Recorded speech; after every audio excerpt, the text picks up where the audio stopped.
इसमें गलती किसकी, यूनिवर्सिटी किसके कारण लेट होती है? गवर्नमेंट ध्यान नहीं देती तब तो यूनिवर्सिटी लेट से काम। और आधे बच्चे शामिल नहीं हो रहा है, ये हम लोग के साथ अन्याय है। और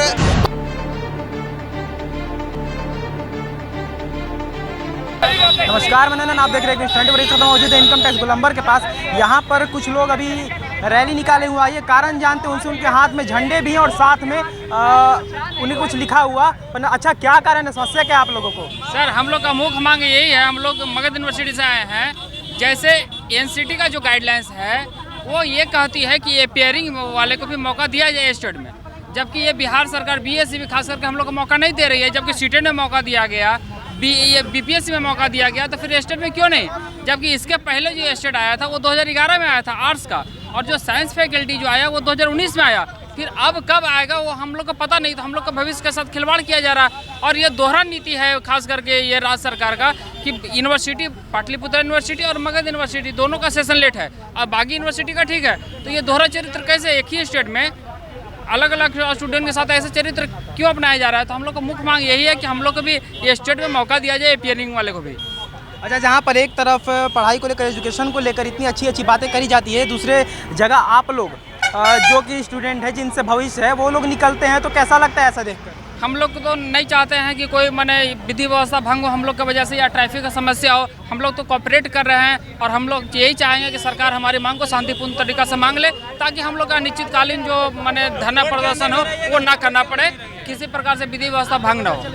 हाथ में तिरंगा लेकर निकलना, इसका क्या अर्थ है? हाथ में तो ये तो हमारा राष्ट्रीय ध्वज है, मान और सम्मान है, इसके लेकर के तो मैंने कहना ही नहीं, गर्व का बात है। कितने वीर सपूत शहीद हो गए जी, तो इसको हाथ में लेके काहे नहीं चलेंगे? ये तो हमारे दिल में बसता है। इसको हाथ में लेके चल रहे हैं, आपको कोई आपत्ति है? किसी को कोई आपत्ति नहीं होगा। ये तो देश प्रेम का प्रतीक है जी।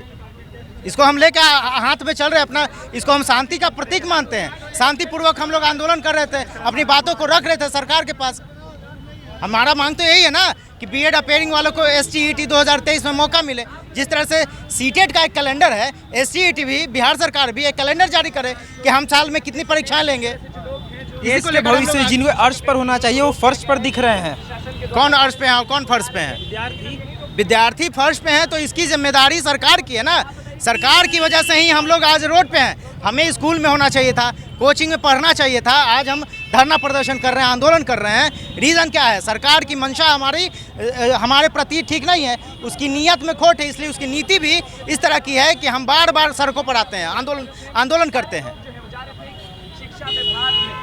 जहाँ पर एजुकेशन सिस्टम को लेकर मैं सरकार से ये मांग करता हूँ कि सरकार हमारी मांगों को पूरी करे। 21-23 वाले सेशन को कम से कम ये परीक्षा में, स्टेट परीक्षा में शामिल करे, क्योंकि आधे बच्चे जो स्टेट परीक्षा में शामिल हो रहे हैं 21-23 के सेशन के, और आधे बच्चे शामिल नहीं हो रहा है। ये हम लोग के साथ अन्याय है। और सभी बच्चों को शामिल करने का मौका दिया जाए, अपेयरिंग को मौका दिया जाए, क्योंकि ये अकॉर्डिंग टू एनसीटी गाइडलाइन जितने भी उन सभी जो स्टूडेंट जो बीएड में नामांकन ले चुके हैं उन सबको सीटेट में बैठने का मौका मिलता है सर। हम लोग का एग्जामिनेशन सेकेंड ईयर का कंप्लीट हो गया है, महज कुछ ही दिनों में रिजल्ट आ जाएगा, पर हम लोग भर नहीं सकते इस फॉर्म को। क्यों? वो लोग मांगते हैं कि हम लोग पास आउट होने चाहिए, ये कि गलत है। एनसीटी कहती है कि जो लोग पार्टिसिपेट कर चुके हैं, एडमिशन ले चुके हैं बीएड में, वो सीटेट में बैठ सकते हैं, बट हम लोग स्टेट में नहीं बैठ सकते। बस हम लोग का कुछ ही दिन में सेम सेशन का कुछ यूनिवर्सिटी का बच्चा को मौका मिला है जिसका रिजल्ट पहले निकल गया। एक ही सेशन का बच्चा कुछ लोग भर रहा है और कुछ लोग नहीं भर रहा है, इसमें क्या होगा? मेंटली फ्रस्ट्रेशन तो होगा ही। और इसमें गलती किसकी, यूनिवर्सिटी किसके कारण लेट होती है? गवर्नमेंट ध्यान नहीं देती तब तो यूनिवर्सिटी लेट से काम करती है। यूनिवर्सिटी अपना सेशन लेट चलाती है। मगध यूनिवर्सिटी, पाटलिपुत्र यूनिवर्सिटी, उसका खामियाजा हम छात्र क्यों भुगते? क्योंकि 10 साल बाद ये वैकेंसी स्टेट हो रहा है। 2011 के बाद 2023 में हो रहा है आर्ट्स वाले के लिए, 2019 में हुआ था साइंस वाले के लिए।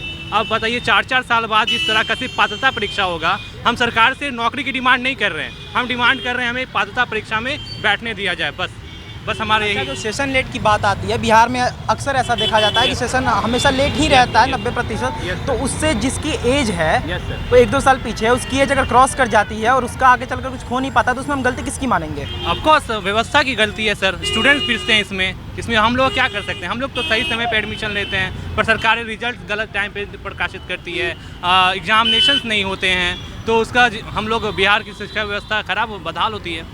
हम लोग बस एक ग्रेजुएशन पूरा करने के लिए लोग 4-4, 5-5 साल लग जाते हैं सर। 5 साल उस दरमियान हमारे पेरेंट्स हम लोग को खर्च देते रहते हैं, उनकी भी उम्मीदें होती हैं हमसे, पर हम लोग उसको फुलफिल नहीं कर पाते। हमारी फ्रस्ट्रेशन कोई नहीं समझता है, ना सरकार, ना व्यवस्था, ना ही पुलिस प्रशासन। देखिए हम लोग को यहाँ पे रोक दिया गया है, हम लोग क्या करने गए, शांतिपूर्ण अपील कर रहे हैं और हम लोग को यहाँ रोक दिया गया है।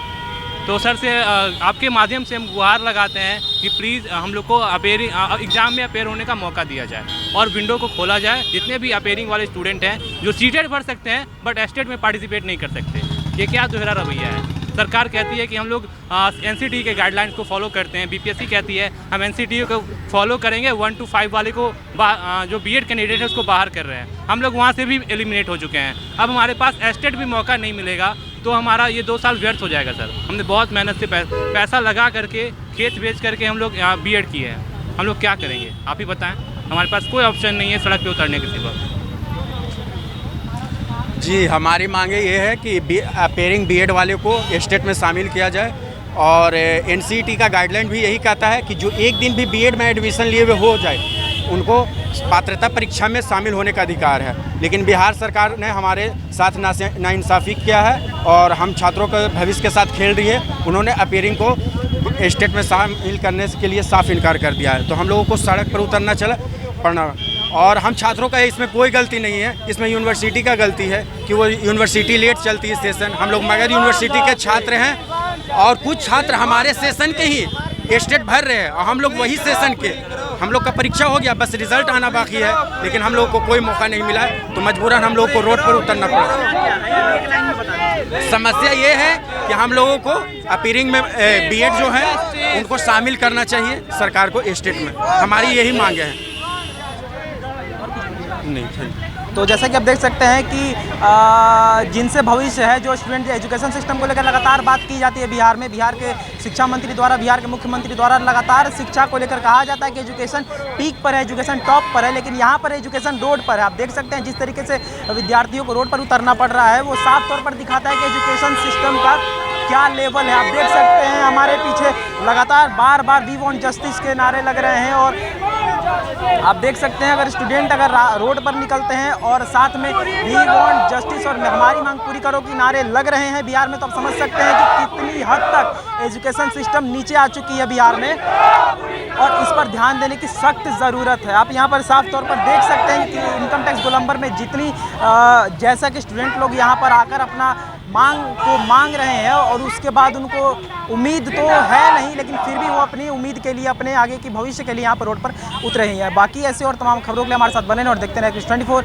मैं नंदन, कैमरामैन पिंटू के साथ, धन्यवाद।